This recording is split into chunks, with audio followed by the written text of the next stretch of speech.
안녕하세요. 저는 올해 42살 결혼 14년 차이고 시어머니랑 아랫집, 윗집에 살고 있습니다. 우리 어머니는 성별은 여자지만 성격이 아주 호방하고 외모는 거의 장군감인데다 웬만한 남자들도 이겨내지 못할 정도로 힘이 좋으십니다. 남편이 어렸을 때 시부모님이 동네에서 쌀가게를 하셨는데 아버님은 외소하셔서 주로 돈 계산하는 일만 하시고 어머님이 쌀 포대 나르고 쌀 배달하는 일을 다 하셨다고 하더라고요. 당시에는 쌀이 80kg짜리도 있었는데 80kg 쌀 가마니도 번쩍번쩍 들어올릴 정도로 힘이 장사였다고 합니다.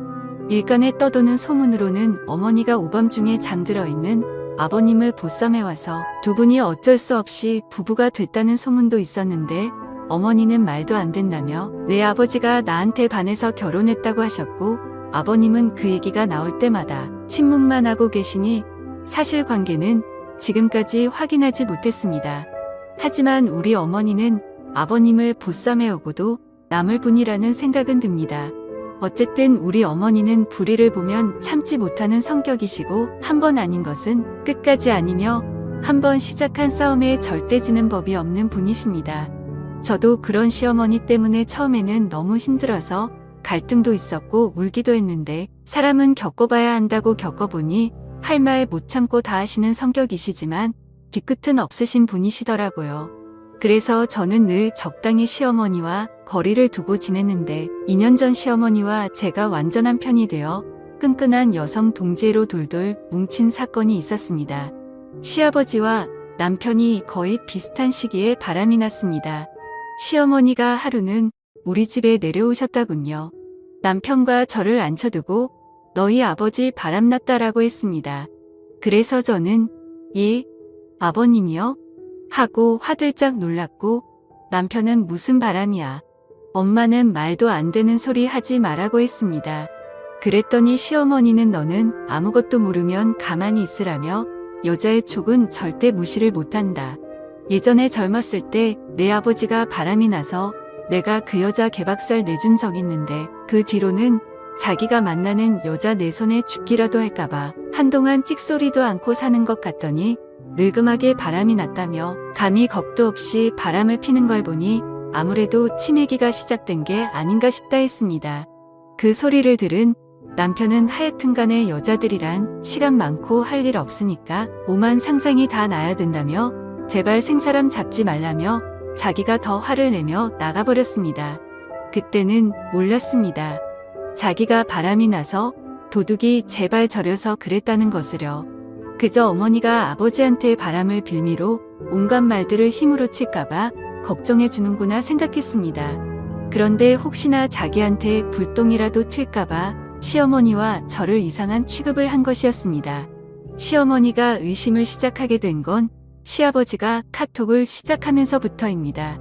한평생 전화기기는 전화 받고 전화 거는 것만 필요하다 하셨던 분이 어느 순간부터 전화기를 붙들고 앉아서 전화기와 씨름하듯이 문자를 보내시고 혼자 희죽거리시고 하셨던 겁니다. 너무 오랜만에 피우는 바람이라 그런지 포커페이스가 전혀 안 되셨던 거죠. 그것을 매의 눈으로 포착하신 시어머니가 지금 전화기 들고 뭐하냐 물었더니 뻔히 옆에서 보고 있는데도 하기는 뭘 하냐고 아무것도 안 했다고 딱 잡아떼시더랍니다.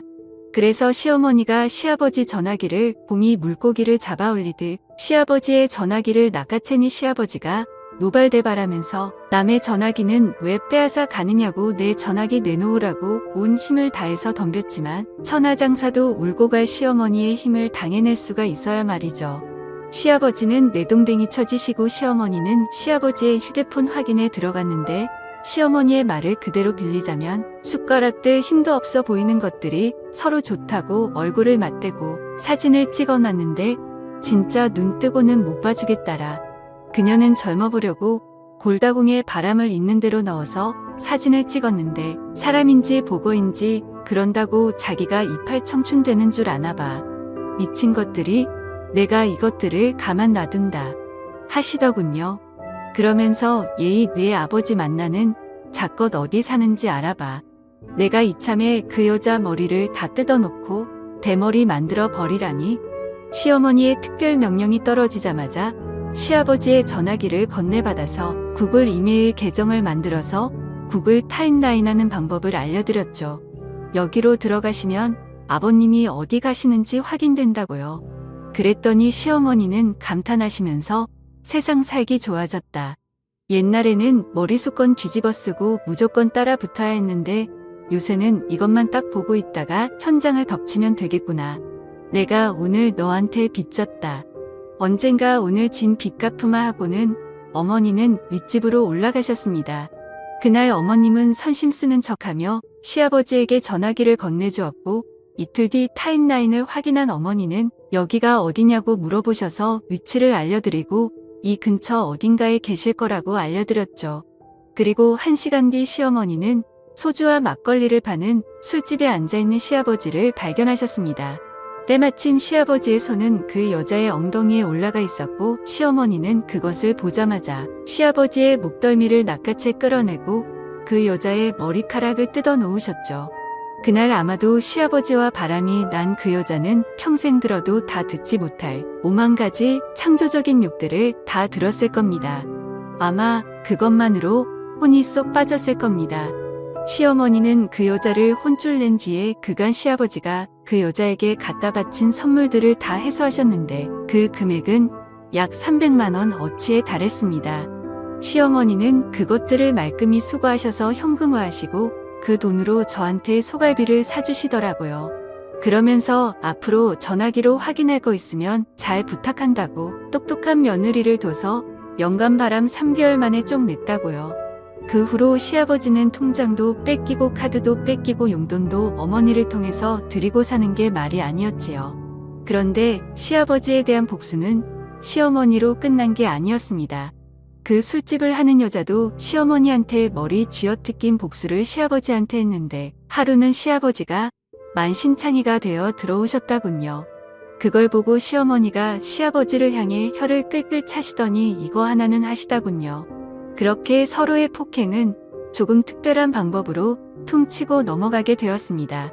어머니의 바람이 수습되고 난 뒤 다시 남편의 바람이 터졌습니다.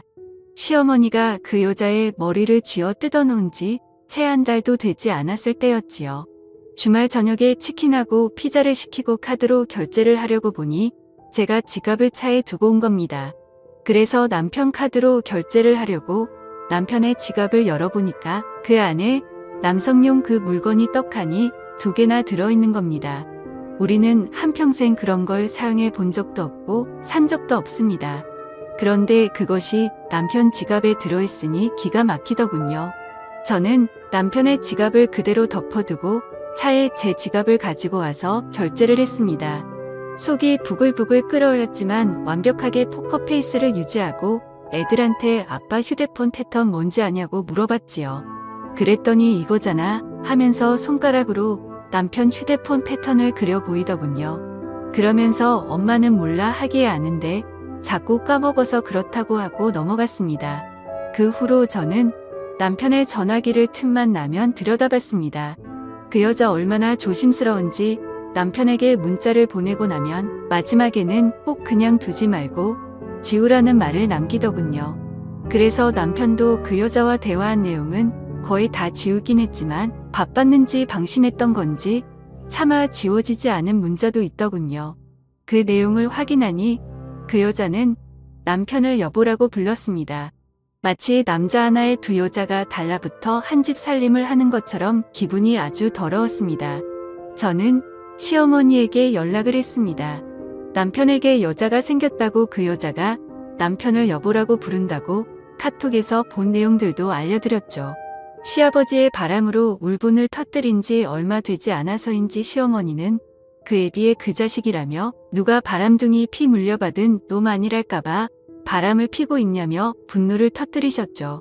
그러면서 어머니는 그 여자 누구냐 낯짝 좀 보자 하시더군요. 그래서 저는 남편 폰에서 가져온 사진을 보여드렸죠. 어머니가 돋보기를 끼시고 어디 보자 하시더니 눈알이 튀어나올 듯 놀라시며 이런 정신 나간 게 이거 완전 또라이 같은 게 어디서 내 아들을 또 만나 하시더군요. 어머니의 반응에 제가 더 놀라서 아는 여자냐고 누구냐고 물으니 너랑 결혼하기 전에 죽고 못 살던 여자잖아. 이거 완전 독한 여자네. 내가 그렇게 둘이 떼놓고 만나지 말라고 했는데 설마 지금까지 만나고 있었던 거야. 내가 무슨 전생에 인연하고 원수가 적길래 철거머리같이 우리 아들한테 붙어서 이 난리를 처하며 노발대발하셨습니다. 그 여자와 남편은 시어머니 말대로 둘이 죽고 못 사는 사이였습니다. 그런데 어머니가 둘이 결혼은 안 된다. 결사반대를 하셨던 거죠. 그 여자는 어머니와 원수같이 지내는 동네 사람의 딸인데 그 여자의 엄마가 시어머니의 아버지와 바람이 나서 온 집안이 발칵 뒤집혔다고 했습니다. 그러다 그 여자의 집이 다른 지역으로 이사를 가게 되면서 사건이 일단락되는 줄 알았는데 시어머니의 아들이자 제 남편이 저랑 결혼하기 전에 사귀는 사람이 있다며 놀라지 말라고 데려온 사람이 있었는데 그 사람이 그 집 딸이었던 겁니다. 그 여자 얼굴을 보고 난 뒤 이 결혼 절대 안 된다고 이런 거 집으로 데려오기만 해보라고 그러면 그 여자가 죽든 내가 죽든 둘 중에 하나 죽는 거라고 어머니는 난리를 쳤던 거죠. 남편은 죽어도 그 여자와 못 헤어진다고 하고 어머니는 내가 죽는 꼴을 봐야겠냐며 몇 날 며칠 밥숟가락도 들지 않고 두 사람의 기싸움이 장난이 아니었던 겁니다. 그리고 참다 못한 시어머니는 그 여자 엄마를 찾아가 내 딸이 내 아들 만나는 게 아냐 모르냐? 지금이 결혼이 될 말이냐? 안 돼 말이야. 원수 같은 집안이 엮여서 대대손손 괴롭게 살진 않고 둘이 뜯어말려라 얘기를 했던 거지요. 그 여자의 엄마는 그때까지 딸이 누구를 만나는지도 모르고 있다가 시어머니의 얼굴을 보고 그 집에서도 난리가 났고 결국 두 집 어머니의 결사 반대로 결혼은 무산됐습니다. 그런데 그 여자도 고통 독한 게 아닌지 결혼이 무산된 후 술을 있는 대로 마시고 시어머니를 찾아와서는 당신이 뭔데 우리를 갈라나 독한 할망구. 당신이 내 눈에 눈물 나게 했으니 내 눈에 피눈물 나게 해줄 거야. 내가 어디 그냥 가만히 물러나는지 두고 봐. 나 가만히 안 있어 했던 거죠. 그래서 시어머니가 그랬답니다. 나를 탓하지 말고 내 애비를 원망해. 그리고 다시는 내 앞에 나타나지 마. 그렇게 서로 도끼를 뿜으며 헤어진 게 마지막이었던 겁니다. 이로부터 16년 후 두 사람은 제 남편의 바람으로 다시 만났습니다. 그 여자는 다른 남자와 살다가 이혼을 했고 이혼할 무렵부터 자기 가정도 깨졌으니 이제 우리 가정도 깨보겠다는 심산이었던 건지 자기는 이혼한다고 제 남편에게 연락해 다시 만나고 싶다고 했습니다.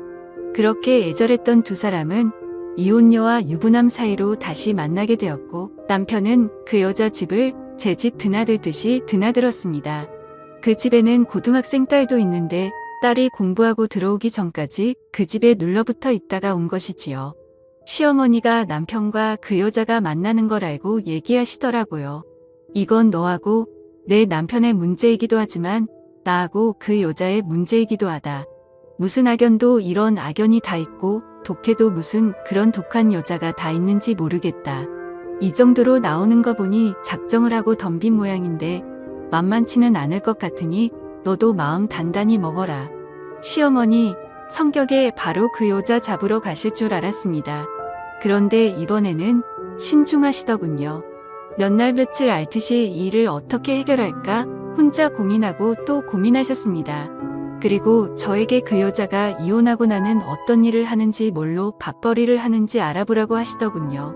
이 싸움은 잃을 게 많은 사람이 지게 되어 있는 싸움이라고요. 저는 남편의 전화기를 틈틈이 들여다보며 그 여자의 신상을 하나씩 알아갔습니다.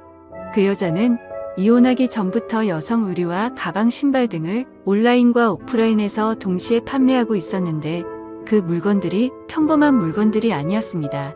대부분이 명품 작품으로 실제 명품 가격의 적게는 10% 많게는 40%의 돈을 받고 판매하고 있었습니다.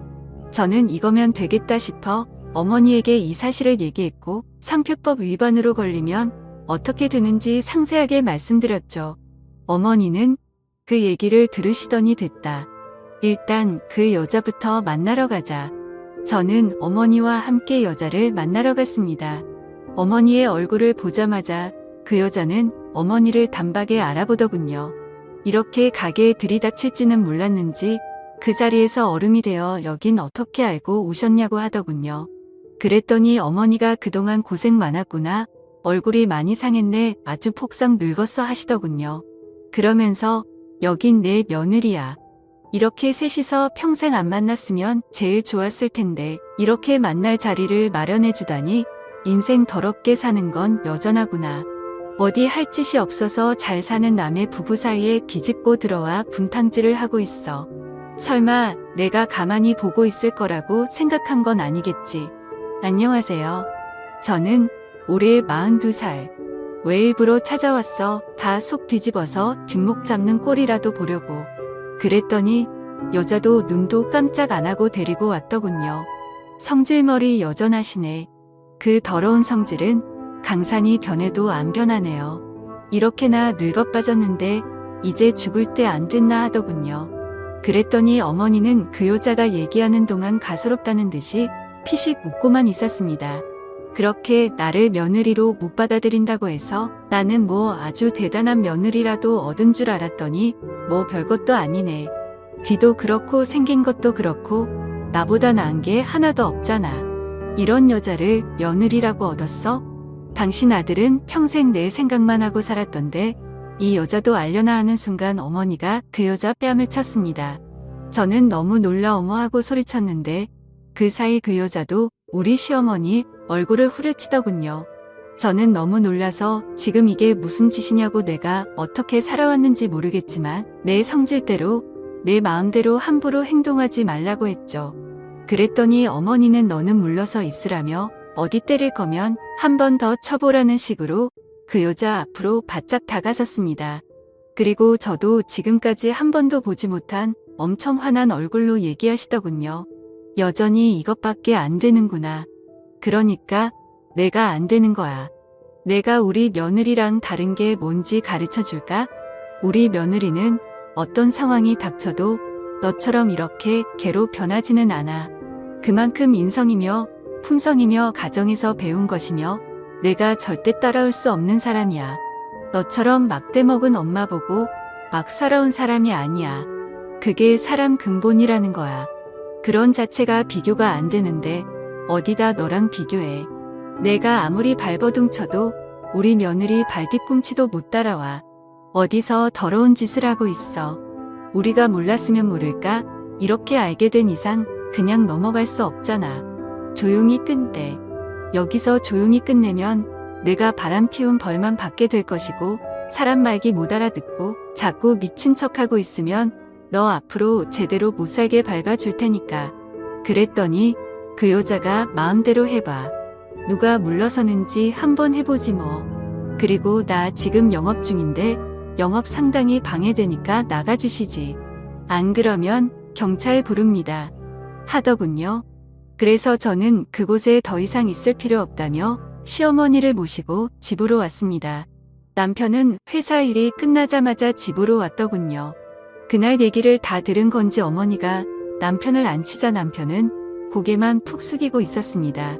시어머니는 남편에게 너 지금 뭐하고 다니는 거냐고, 지금 그 여자를 만나서 뭘 어찌하겠다고 만나느냐고 물었죠. 그랬더니 남편은 그냥 만나게 됐다고 연락이 왔다고 했습니다. 그러자 어머니는 만나자고 한다고 가정 있는 남자가 앞뒤 생각도 않고 그 여자를 만나? 너 집까지 드나들고 살림이라도 쉬겠다는 거야 뭐야? 그게 뭐 하는 짓이야? 내 외할아버지 내 아버지 그리고 너까지 이놈의 바람기 어디까지 되물려 줄 거야. 너는 이게 좋아 보여? 내가 하는 짓 내 아들이 보고 있어. 나중에 커서 너처럼 바람 피우고 가정 버리고 엉망진창으로 살았으면 좋겠어? 그게 내가 바라는 거야. 당장 그만해. 너희가 인연이었다면 진작에 연결이 됐겠지. 절대 인연이 될 수 없는 사람들이니까 이렇게 만날 때마다 잡음이 끊이지 않는 거야. 바람 피우는 사람들은 절대 그렇지 않다. 그리고 집에 가서 아내한테 무릎 꿇고 빌어. 배우자가 외도한 상처가 얼마나 깊은지 내가 몰라서 이러지는 않을 거야. 내가 빌고 또 빌어도 한 번 받은 상처는 절대 아물지 않지만 그래도 빌고 또 빌어. 그리고 내 가정을 지켜. 그 여자한테 휘둘려서 인생 가정 모두 망가뜨리지 말고. 어머니는 그 말씀을 남기고 윗집으로 올라가셨습니다. 어머니가 가시고 난 뒤 우리는 서로 아무 말도 없이 앉아 있었죠. 그랬더니 남편이 먼저 말을 걸어왔습니다. 저는 너무 화가 나한테 딱 10대만 맞아 하고는 남편을 있는 힘껏 두들겨 패주었습니다. 그러면서 나한테 왜 이러는지, 내가 당신한테 무슨 잘못을 했길래 나한테 이런 고통을 주는 것인지 물었습니다. 그랬더니 남편은 그런 거 아니라며 자기가 순간 판단을 잘못해서 잠깐 미쳤었나 보다며 정말 미안하다고 했습니다. 그래서 제가 물었죠. 그 여자와 끝낼 거냐고요. 그랬더니 남편이 당연히 끝난다고 하더군요. 계속 만나서 어쩌겠냐고요. 그렇다면 그 여자와 있었던 모든 일 다 털어놓고 가지고 있는 사진 주고받은 대화 다 내놓으라고 했습니다. 지금 바로 모든 걸 내놓지 않으면 나는 이 순간부터 이 집 며느리도 당신 아내도 애들 엄마도 아니다. 나는 박씨 집안과 엮인 모든 사람들과 인연을 끊을 것이고 가만히 물러나지 않을 거라고 했습니다. 그랬더니 남편이 지금까지 여자와 주고받은 일을 다 내놓았습니다. 지금까지 가벼운 대화만 카톡으로 주고받을 뿐 둘이 나눈 진지한 대화와 사진은 이메일로 주고받았다군요. 두 사람이 만나기 시작한 지는 1년 정도 되었고 그 여자 집에 드나들면서 서로 관계를 한 듯한 내용들이 있었습니다. 그리고 남편을 여보라고 부르며 사랑한다는 말도 아끼지 않았습니다. 저는 그 증거를 다 모아 상간녀 소송부터 진행했습니다. 그리고 남편은 그 후로 전화번호도 바꾸고 일체 그 여자와 만나지 않았습니다. 남편의 연락이 끊어지니 그 여자는 한껏 약이 올라서 메일을 보냈다군요. 16년 전에도 버리고 이번에도 자기를 버리냐고 당신 아내를 만나기 전에 내가 당신 아내였지 않냐고 몸만 떨어져 있을 뿐 나는 그때도 지금까지도 늘 당신만 생각하며 지금 여기까지 왔다고 다 정리하고 자기한테 오라고 하더군요. 우리 모든 걸 다시 시작하자고요. 이번에도 나 이렇게 버리지 말라고요. 그 얘기를 시어머니에게 했더니 그렇게 알아듣게 얘기를 했는데 못 알아듣는 걸 보니 그 여자가 먹고 사는 게 배부른 모양이다. 그 여자 가게도 신고해버려라 하더군요. 그래서 저는 그 여자가 운영하는 가게를 상표법 위반으로 고소했습니다. 그 여자는 자기 가게가 고소당한 걸 알고 우리 집에 찾아와서 난리를 부렸습니다. 니들이 고소했냐고 고소 취하하라고 미친 것 아니냐고요. 가만두지 않을 거라고요. 그래서 제가 더는 정신 나간 집착이다 끝내야 한다고 했습니다. 그리고 법 테두리 안에서 살라고 했죠. 남의 남자 뺏고 남의 상표 가져다가 돈 벌지 말고 합법적으로 살라고요. 그랬더니 그 여자 더 난리를 치며 난동을 부렸고 저는 경찰서에 전화해 고성방가하는 이 사람 좀 데려가 주시라고 했죠. 경찰이 다녀간 뒤에야 집 주변이 조용해졌습니다.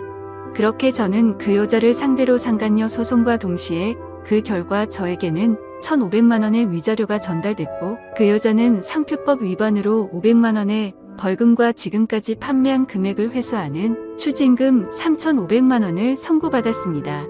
결과가 나온 뒤 저는 남편에게 얘기했죠. 당신의 잘못된 선택으로 조용했던 집안이 발칵 뒤집히고 서로 좋을 게 하나도 없는 이런 일이 생겼다고요. 그 여자를 만난 후 당신이 얻은 것은 뭐고 내가 얻은 것은 무엇이며 또 그 여자가 얻은 것은 무엇이냐고 했죠. 결국 모두 다 잃게 되었고 지금까지 잘 지켜왔던 것들을 제대로 지킬 수 없게 되었다고요. 나는 앞으로 당신을 믿지도 못하고 대접해 주지도 못하니 나에게 아무것도 기대하지 말라고 했습니다. 이제 너와 나는 남보다 못한 사람이 되었다고요. 남편은 아무 말 없이 듣고만 있더군요. 그 후 그 여자가 술만 마시면 집으로 찾아와 우리는 이사를 했고 어머니와 저는 단순히 며느리와 시어머니 사이를 넘어 마음이 통하는 사이가 되었습니다. 남편의 바람으로 인해 남편의 신뢰는 잃었지만 시어머니와의 돈독한 관계는 유지하게 된 것이지요. 앞으로는 이런 일이 또 생기면 어머니하고 사이는 더 돈독해질지 모르겠지만 두 번 다시 이런 일 없이 조용히 살 수 있길 바랍니다.